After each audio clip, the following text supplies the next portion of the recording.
Welcome to The Joyful Alchemist, the podcast where transformation meets inspiration. My name is Lynn Falconer, your guide on this journey of turning life's ordinary moments into extraordinary magic. Here we dive into personal growth, spiritual insights, and practical tools to help you unlock joy, purpose, and abundance. Whether you're seeking clarity, courage, or connection, this is your space to explore, evolve, and embrace the alchemy of joyful living. Let's ignite transformation, one powerful conversation at a time. This episode is titled The Covenant, God's Sacred Invitation to a Holy Life. So I want to welcome you, dear listeners and readers. Today, I invite you to journey with me into the ancient world. Not just a place of sand and scrolls, but a landscape where the voice of God thundered from mountaintops and whispered in the hearts of shepherds. A place where covenant wasn't just a word, but a way of life. A sacred invitation, a divine romance.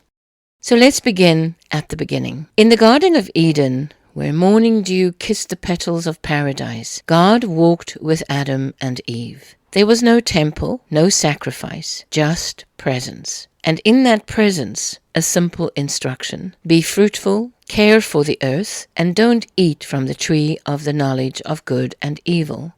A covenant, unspoken but real. A sacred boundary for a sacred relationship. But that boundary was crossed, and with it came exile.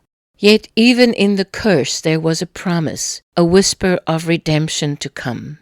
Then came the days of Noah. The world had grown violent, corrupt, and blind, but Noah walked with God. After the flood, God stretched a rainbow across the sky, an eternal sign that never again would the waters drown the world. It was a covenant not only with humans, but with all creatures. Life is sacred, God said, and I will protect it. And so, a divine promise was born on the wings of a storm. Then Abraham, an old man under a starry sky, God spoke, "Leave your land, go to a place I will show you. I will make you a great nation. Through you, all families on earth will be blessed." Abraham believed, and that faith became the gateway to covenant. God made promises, land, descendants, a name, a blessing, and in return, faithfulness, circumcision, walking in righteousness and justice. Abraham stumbled, yes, but never let go. And God, oh God, never did either. Now we come to Mount Sinai. Thunder, fire, a trembling nation of former slaves. Here the covenant expanded, etched in stone, spoken aloud, sealed in blood. You shall have no other gods before me.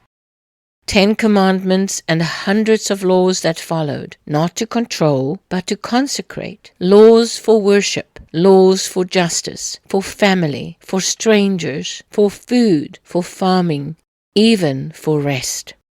Yes, rest. Every 7th day was sacred. Every 7th year the land would rest. And every 50th, the year of Jubilee, slaves set free, debts forgiven, land restored. This wasn't law, this was love with rhythm. But let's pause here.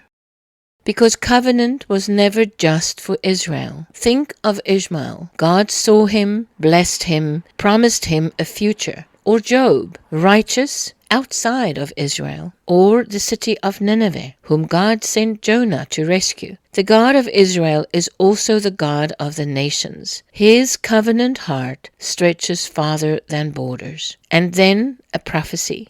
Jeremiah, with fire in his bones, spoke of a new covenant. I will write my law upon their hearts, God said. They will all know me, from the least to the greatest. A covenant not on tablets, but within. A whisper that would one day be flesh and blood. And so the question arises, what did it mean to be in covenant with God? It meant worship, Sabbath and sacrifice. It meant justice, weights that were fair, hearts that were clean. It meant caring for the poor, welcoming the stranger, keeping the land as God's. It meant holiness, not perfection, but dedication, separation, belonging. And when the people failed, and oh, how they did, God didn't walk away. He gave them offerings, atonement, prophets. He sent reminders, messengers, and at last He sent Himself. The heartbeat of the covenant has always been this: I will be your God, you will be my people. It's not a contract, it's a vow, a sacred romance, a rescue story, a journey home. And today, that call still echoes, whether you're in a pew or on a mountaintop, in silence or in struggle. The covenant is not closed. The invitation stands. God still whispers, come, walk with me. Be holy because I am holy, and I will walk with you always. If this story stirred your heart, I encourage you to take a moment of stillness. What covenant has God written on your heart? How might you walk more fully in that sacred calling? Until next time, walk in the beauty of the promise.